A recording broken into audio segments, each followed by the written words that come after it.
Shalom Bapak Ibu semua, puji Tuhan hari ini hari Minggu. Apa kabar Ibu Bapak semua? Sehat dan diberkati Tuhan, amin. Oke, hari ini kembali kita semua bersama-sama ada di Khotbah Minggu bersama Boksu Willy. Tema Khotbah Minggu kali ini adalah berhenti merasa kecewa. Mengapa banyak orang kecewa? Dengan siapakah dia kecewa? Terus pertanyaannya, mengapa juga harus berhenti daripada perasaan kecewa itu? Saudara, saya akan menjawab ini semua di Khotbah Minggu kali ini. Mari kita mulai. Amsal 4 ayat ke-23. Jagalah hatimu dengan segala kewaspadaan, karena dari situlah terpancar kehidupan. Alkitab mengatakan kepada kita semua untuk menjaga hati kita dengan segala kewaspadaan. Artinya juga, jangan sampai ada kekecewaan, kepahitan, dan sebagainya. Karena hati kita akan memancarkan kehidupan. Saudara, tidak ada seorang pun dalam hidup ini yang tidak pernah kecewa. Kita semua pasti pernah mengalaminya. Contohnya sederhana, saat kita mengharapkan sesuatu namun belum tercapai, maka hal ini dapat menimbulkan kekecewaan. Memang semua yang ada di dalam hidup ini bisa mengecewakan kita. Hanya Yesus yang tidak pernah membuat kita kecewa. Karena Yesus bukanlah manusia yang mudah mengecewakan. Oleh karenanya, kita harus belajar dalam hidup ini, bila semuanya tidak berjalan sesuai dengan apa yang kita inginkan, janganlah kiranya kita kecewa. Sebab kekecewaan akan membuat kita menjadi pesimis dalam menghadapi kenyataan hidup ini. Nah saudara, saat kekecewaan itu dirasakan, maka secara tidak langsung hal ini dapat menyebabkan kita mengalami kepahitan. Dan pada akhirnya akan merugikan diri kita sendiri. Maka berhentilah merasa kecewa. Amin. Maka itu jangan pernah menyimpan kepahitan. Bebaskan hati kita dari rasa kecewa. Tetaplah bersyukur dan percaya kepada Tuhan. Bahkan sekalipun kenyataan yang ada di depan mata ini tidak berjalan sesuai dengan yang kita harapkan. Setidaknya tetaplah kuat. Sebab Tuhan selalu baik. Rencana Tuhan tidak pernah gagal dan dia pasti akan menyatakan janji-janjinya bagi kita. Nah, bila saat ini mungkin yang kita inginkan belum terjadi, janganlah kecewa. Percayalah bahwa Tuhan akan membuat semua indah pada waktunya. Nah, rasa kecewa juga dapat menghilangkan sukacita dan damai sejahtera kita. Saudara, jangan sampai ketenangan kita hilang oleh karena kekecewaan. Milikilah pengharapan yang baru supaya kita bersukacita dan bersemangat. Teruslah berharap kepada Tuhan sebab ia tidak pernah mengecewakan bagi mereka yang berharap kepadanya. Saudara, saya menemukan banyak orang Kristen yang mundur dari pelayanan, mundur dari iman hanya karena mereka mengalami kekecewaan dalam hidup mereka.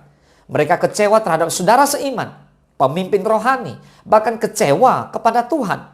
Saudara, sesungguhnya kekecewaan merupakan hal yang wajar dalam kehidupan ini. Malah sebenarnya kekecewaan itu dibutuhkan bagi pertumbuhan rohani kita. Saudara, kasih yang terbesar tumbuh dalam tanah kekecewaan yang tak tertahankan terhadap kehidupan ini. Sehingga kasih itu menutupi segala sesuatunya. Nah, setiap kali kita merasa kecewa terhadap sesuatu, sebenarnya kita telah menggantungkan kebahagiaan kita kepada hal yang mengecewakan kita. Kekecewaan pasti akan terjadi sebab natur dosa yang kita bawa menyebabkan kita cenderung meletakkan kebahagiaan kita di luar Tuhan. Tapi satu hal, respon kita menghadapi kekecewaan sangat penting. Sebab hal itu akan menentukan apakah kita akan naik atau turun. Saudara, milikilah sikap positif dan selalu bersyukur saat menghadapi kekecewaan. Sebab hal itu pasti akan menyebabkan kita menjadi naik. Lihat, Raja Wali tidak akan pernah takut dengan badai. Tetapi ia justru terbang semakin tinggi saat badai datang. Orang Kristen yang memiliki iman sejati akan semakin kuat saat badai kehidupan datang menerpanya. Kita baca Galatia 2 ayat ke-20, firman Tuhan berkata, namun aku hidup, tetapi bukan lagi aku sendiri yang hidup, melainkan Kristus yang hidup di dalam aku. Dan hidupku yang kuhidupi sekarang di dalam daging adalah hidup oleh iman dalam anak Allah yang telah mengasihi aku dan menyerahkan dirinya untuk aku. Saudara, kosongkan diri kita. Isi dengan kasih Kristus, isi dengan firman Tuhan. Saudara, kosongkan diri ini begitu penting. Dan proses pengosongan memang sangat menyakitkan. Tetapi tanpa pengosongan tidak akan ada pengisian. kita harus semakin kecil dan Kristus semakin besar. Namun aku hidup, tetapi bukan lagi aku sendiri yang hidup, melainkan Kristus yang hidup di dalam aku. Katakan amin. Dengar ya, mengatakan atau menghafalkan ayat ini ya tidak sukar sih. Tetapi untuk mengalaminya sangat sulit, sangat sukar. Saudara, agar kita tidak gampang kecewa, kita harus menjaga hati kita dengan segala kewaspadaan. Yaitu dengan menjaganya sesuai dengan kebenaran firman Tuhan. Saat hati kita terus dipenuhi dengan janji Tuhan, maka kita akan kuat dan tidak pernah akan kecewa. Selain itu, berhentilah berharap kepada manusia. Sebaliknya, banyak-banyaklah berharap hanya kepada Tuhan sebagai sumber segalanya. Dalam hidup ini, hendaklah kita berfokus kepada Tuhan, terutama dalam menghadapi setiap masalah yang dapat membuat kita kecewa. Karena bersama Tuhan, kita tidak akan pernah dikecewakan. Dan pengharapan kita sesungguhnya hanya ada di dalam Tuhan. Boleh katakan amin? Hanya Tuhan yang sanggup memulihkan hati yang kecewa, serta mengubahkan kekecewaan menjadi sukacita. Dia juga memberikan damainya bagi kita semua. Jadi mulai saat ini, berhentilah untuk kecewa. Katakan amin. Mari kita menjalani hidup ini dengan tanpa ada rasa kecewa. Serahkan semua kepada Tuhan. Katakan amin. Berhentilah berharap kepada manusia. Karena itu akan membuat kita kecewa. Dan ambil komitmen hati dan berhentilah merasa kecewa. Hanya berharap kepada Tuhan. Orang yang berharap kepada Tuhan tidak pernah akan kecewa. Lukas 7:23 firman Allah berkata, dan berbahagialah orang yang tidak menjadi kecewa dan menolak aku. Allah berjanji akan menyertai kita sampai kepada kesudahan zaman. Dia adalah Allah yang setia. Tidak pernah ingkar janji dan pertolongannya nyata dalam hidup kita. Sehingga setiap kita tidak memiliki alasan untuk hidup dalam kekecewaan.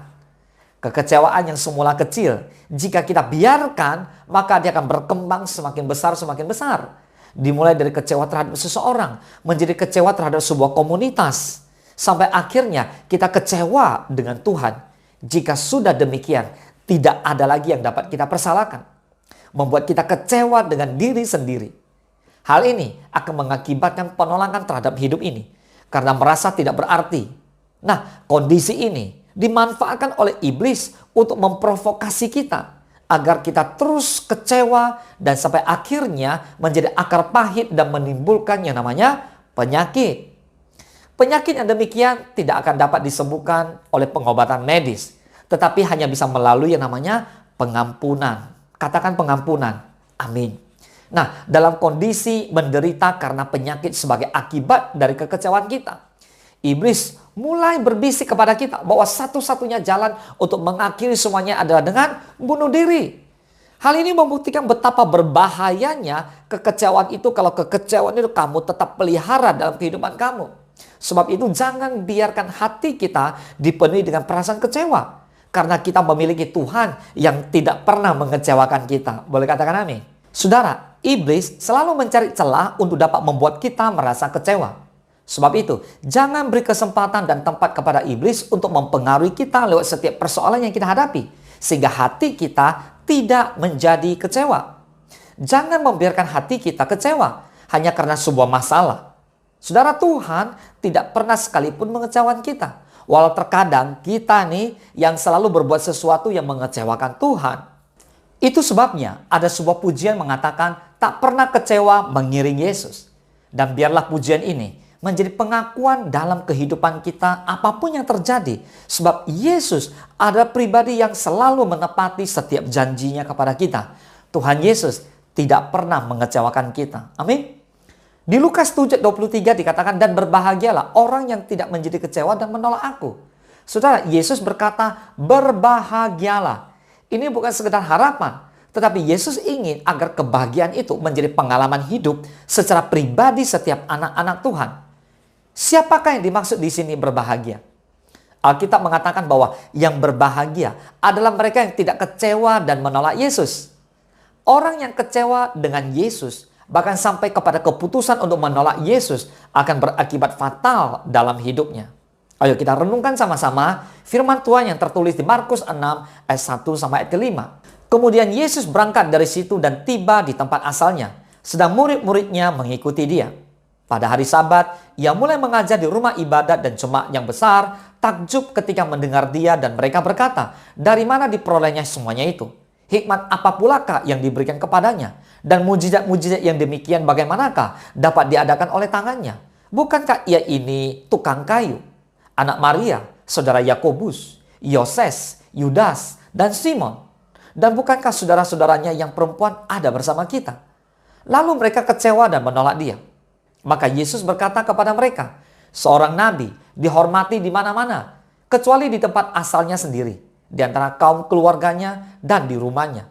Ia tidak dapat mengadakan satu mujizat pun di sana, kecuali menyembuhkan beberapa orang sakit dengan meletakkan tangannya atas mereka. Saudara, kita lihat di Markus 6 ayat 1 sampai ke 5 ini, dicatat bahwa mereka ini bukanlah orang lain, bukan berasal dari agama lain. Alkitab berkata bahwa mereka adalah orang-orang yang selalu berada di dalam bait Allah atau gereja.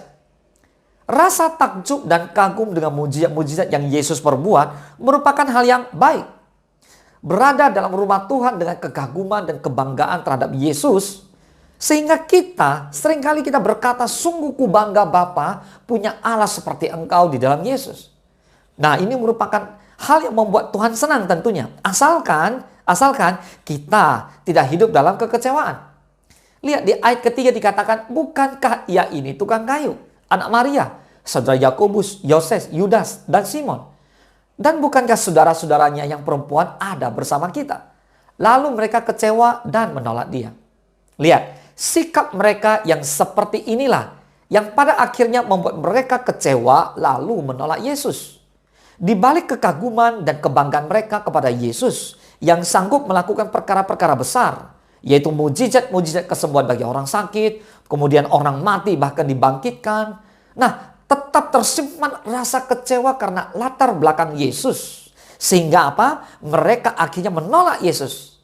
Mereka adalah orang yang setia beribadah. Tetapi kenapa akhirnya ada yang menolak Yesus? Perhatikan kalimat ini. Bukankah ia ini tukang kayu? Kalimat ini memberikan kita penjelasan bahwa di balik rasa kagum, terdapat sebuah sikap yang menganggap remeh sehingga menimbulkan ketidakpercayaan terhadap pribadi Yesus yang mampu melakukan segala sesuatu. Saudara, kebiasaan orang yang suka memandang rendah orang lain menunjukkan bahwa dia sebenarnya adalah orang yang sombong, yang merasa diri lebih hebat dari orang lain. Alkitab katakan bahwa barang siapa yang meninggikan diri, ia akan direndahkan. Jangankan oleh Tuhan, orang lain pun akhirnya akan menganggap remeh terhadap kita. Sebab itu, hindarkan sikap ini dari hidup kita. Karena sikap seperti ini sangat tidak baik. Yang mengerti boleh bersama saya kita katakan amin. 1 Petrus 5:5 dikatakan, demikianlah juga kamu, hai orang-orang muda, tunduklah kepada orang-orang yang tua, dan kamu semua, rendahkanlah dirimu seorang terhadap yang lain. Sebab Allah menentang orang yang congkak, tetapi mengasihani orang yang rendah hati. Katakan amin. Paulus dalam suratnya kepada jemaat yang ada di Filipi, yaitu di Filipi 2:3 dikatakan, dengan tidak mencari kepentingan sendiri atau puji-pujian yang sia-sia. Sebaliknya, hendaklah dengan rendah hati yang seorang menganggap yang lain lebih utama daripada dirinya sendiri.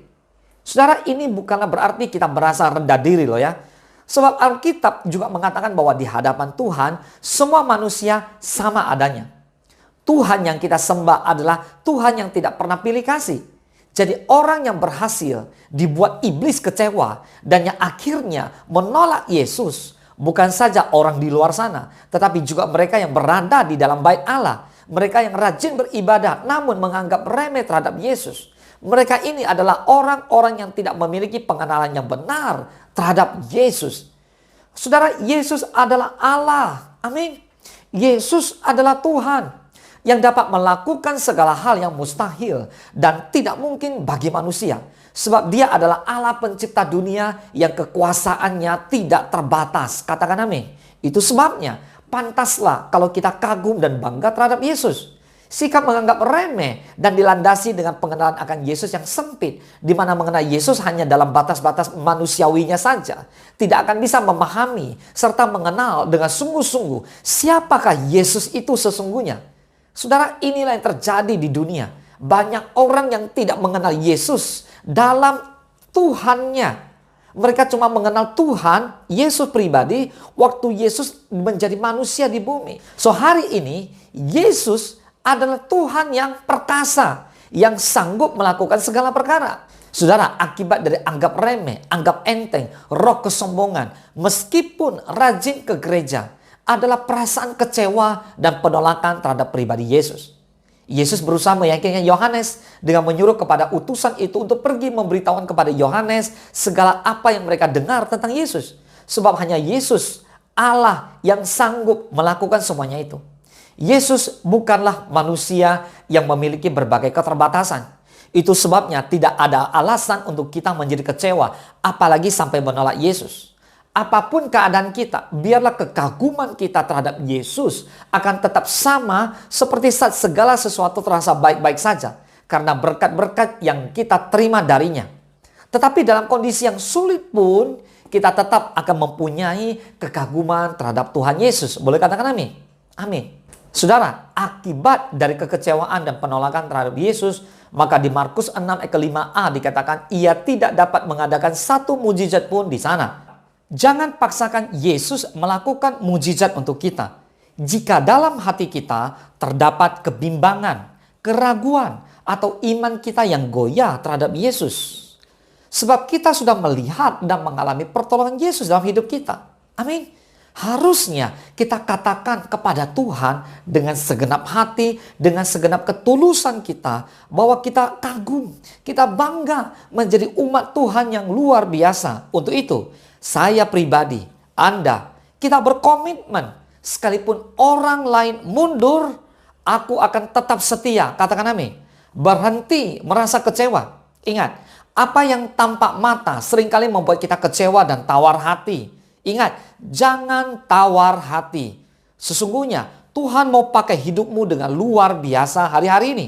Dan di tahun yang baru ini, kita adalah umat pilihan Allah. Kita akan dipercayakan perkara-perkara yang besar dan ajaib. Nah, supaya kita tidak mudah kecewa, jangan sekali-kali berharap dan mengandalkan manusia. Sebaliknya, andalkan Tuhan dalam segala perkara dan tetap menanti-nantikan Dia. Katakan amin. Kita tidak akan mudah kecewa bila kita hidup karena percaya, bukan karena melihat. Boleh katakan amin?